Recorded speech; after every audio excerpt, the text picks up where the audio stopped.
Ayan po mga kapatid, magandang hapon po sa inyong lahat, at narito naman po ako at muling magbabalik upang i-reading natin si Ma'am Maricel.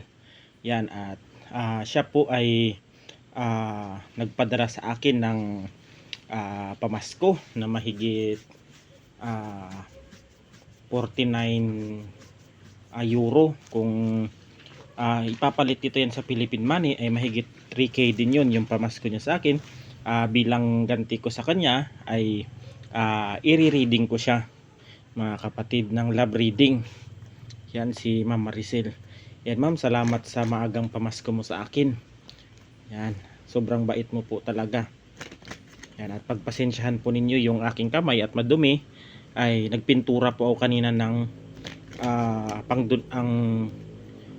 ginawa namin ng donation box na pininturahan namin para pag merong magpagamot, doon na lang sa donation box ihulog yung kanilang donation o kanilang sanag. Yan, tignan natin kung ano yung lalabas sa reading ni Ma'am Maricel. At binabati ko po kayo lahat ng mga manonood, subscribers ko, followers ko. Happy New Year at Merry Christmas sa inyong lahat. Advance po mga kapatid. Yan, tignan natin sa yung message, yung mensahe kay Ma'am Maricel. Kung nakaka-resonate din kayo, mag-comment na lang kayo mga kapatid. Kay Ma'am Maricel lang po itong reading, sapagkat naputol na naman ang internet dito. Kaya ginawa ko na lang ng video at ipopost ko sa YouTube at sa Facebook page. Ayan. At katay ng tatlo kung ano yung sitwasyon ngayon ni Ma'am Maricel, na sobrang bait at masipag na aking regular client at patient. Yan, kukuha tayo ng 13 baraha. 1, 2, 3, 4, 5, 6, 7, 8, 9,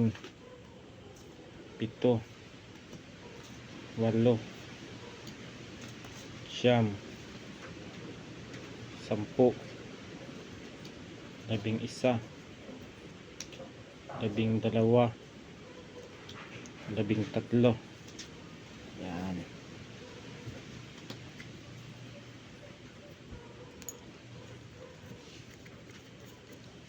Yung unang baraha ni Ma'am Maricel ay ito mga kapatid. Saglit lang at iinom tayo ng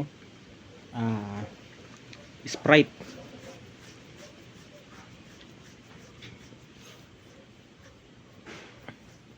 Ayan, brought to you by Sprite. Ang Sprite po kasi ay maganda po ito sa panunaw. Madali pong matunaw ang inyong kinain pag nakainom po kayo ng Sprite. Wag naman po araw-araw, baka kayo po ay magkaroon ng diabetes o baka tumaas ang inyong sugar o magkaroon kayo ng UTI. Yan. Ang unang mensahe ay ito. Si Ma'am ngayon ay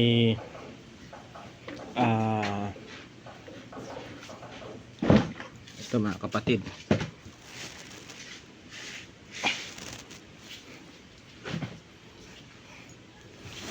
sa sitwasyon ni Ma'am ngayon, the Empress, ay meron ditong tao na nahuhumaling sa kanya. Isang tao na siguro makikilala niya this year. Yan, ngayong 2026 makikilala niya ito. Maaring sa maaring katrabaho o di kaya sa isang event, sa isang party, sa isang pasyalan, makikilala niya itong tao na ito. Yan. Kasi yung taong ito ay mahuhumaling sa kanya. Yan, mahuhumaling. Yan. The High Priestess. Si Ma'am ngayon ay nalulungkot siya. Parang may iniisip na malalim na isang bagay, may iniisip na isang bagay na nagbabaka sakali na mag-contact yung tao na nawalan sila ng koneksyon. Itong taong ito, iniisip niya na sila ay magkakaroon muli ng communication at isa sa kanila ang mag-reach out dito, mga kapatid. Kasi si ma'am nalulungkot at nakikita ko dito hindi niya alam kung paano kung siya bang mag-uunang mag-reply o mag-chat doon o mag-message, o di kaya hinihintay niya lang, mga kapatid, na yung taong ito, kung sino man yung taong ito nakaka-connect sa kanya, ay gusto ni ma'am na yung lalaking yun ang mag-message sa kanya. Kaya nalulungkot si Ma'am Maricel na ito. Yan. Ayan, King of Cups. Yung kakonek nila yung kakonek niya pala dati ay nagkaroon sila ng nagkaroon sila ng misunderstanding o hindi pagkakaunawaan sa isang bagay, kaya nagkaroon ng separation dito. Ayan, nalulungkot din itong lalaki. Yung lalaki na ito ay ma-pride. Gusto niya siya lang yung masunod dito sa tao. Yung taong ito na lalaking ito ay professional din, makilala din ang pangalan, maaring mapera itong taong ito na naging kakonek niya. Yan.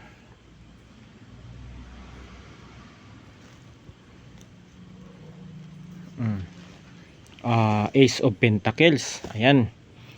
Si Ma'am Maricel ay makakatanggap ngayon maaring regalo, yan, bonus, sahod, 13th month pay, o di kaya basta kapirhan ito ngayong December.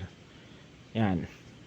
Siguro nga matatanggap niya pala ngayon itong pera na ito, kung ano man itong dadating sa kanya. Ace of Pentacles, maring kapirhan ito kasi bilog.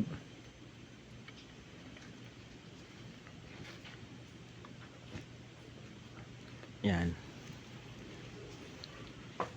Brule. Reading ako, ha. Yan, mga kapatid. At itong The Emperor. Itong taong ito ay isang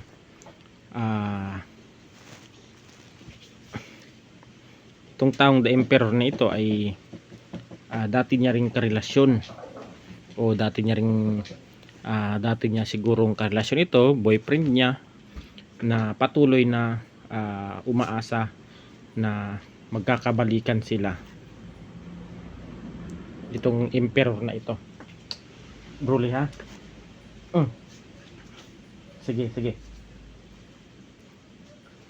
Yan. Wag makulit, Bruli. Nagre-reading ako. Itong 3 of Wands dito, dito si ma'am ay umaasa na kung kailan ito magre-reply yung taong pinaka-importante sa kanya, o magre-reach out, tatawag. Hinihintay nito, mga kapatid, na si ma'am ay kung dadating ang panahon na magkakasama. Kasi ang nakikita ko dito, may hinihintay siyang isang tao. Yan, may hinihintay na mag-message ba sa kanya, mag-usap sila, magbalik ulit yung connection. Yan, kung sino man yung taong ito. Yan, na kanyang kakonek. Page of Cups. Itong Page of Cups, mga kapatid, magiging masaya lang ito si ma'am kung magkakaroon muli sila ng koneksyon nitong taong kakonek niya. Yan. siguro sa ngayon ay may mga problema din na hinaharap din si ma'am, maaring family, yan, minsan pagod din sa trabaho, yan ang nakikita ko. Yung iba dito ay mga kapatid, ang nakikita ko dito ay nadidrain din siya, madali siyang mapagod. Yan ang nakikita ko dito sa baraha. Wag makulit, wag makulit.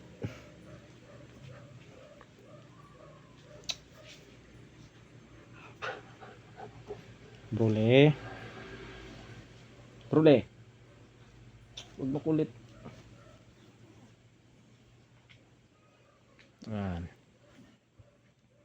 Itong Page of Swords, yan.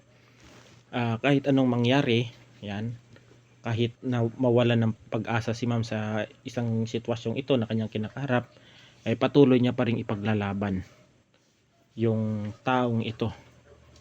Yan, minsan kahit nawawalan na siya ng pag-asa, kahit feeling niya ay malabo na, ay ano pa rin dito mga kapatid, pilit niyang pinaglalaban pa rin itong taong ito, na one day o one time na magme-message siya o magkakaayos sila.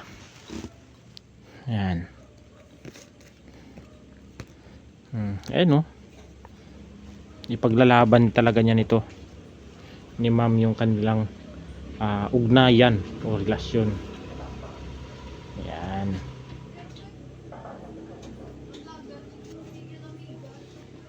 Itong Queen of Swords, ayun na mga kapatid, yung Queen of Swords na ito ay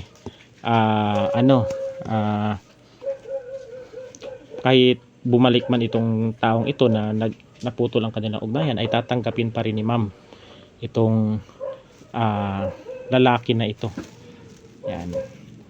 Alam na rin ni ma'am yan kung sino yan. Siya rin ang nakakaalam niyan. At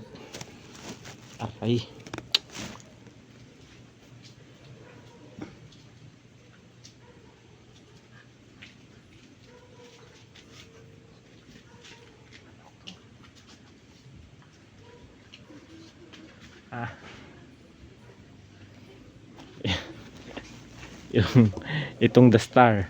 Itong The Star na ito ay si ma'am ay darating ang araw na ang lahat ng kanyang problema ay maaayos niya rin ito. Problema, kung ano man yung mga kinakaharap niya ngayon, ay matatapos din. Yan. Ayan, talagang ang nakikita ko dito ay nagpo-focus siya ngayon sa kanyang mga family o kanyang mga anak. Mahal na mahal ni ma'am ang kanyang mga anak dito. Yan.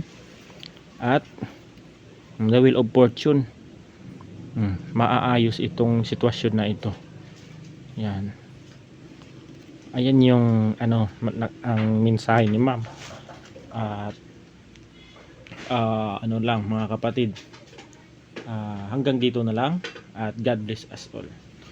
Ang naano ko lang dito, at kahit anong mangyari ay ipaglalaban ni ma'am ang kanilang relasyon na ito, at patuloy na umaasa na sana isang araw ay muling magkakaayos at muling magkakaroon ulit ng koneksyon ang taong kakonek nito. Ayan lamang po mga kapatid, at hanggang dito na lang, at God bless us all. Ingat po tayo palagi.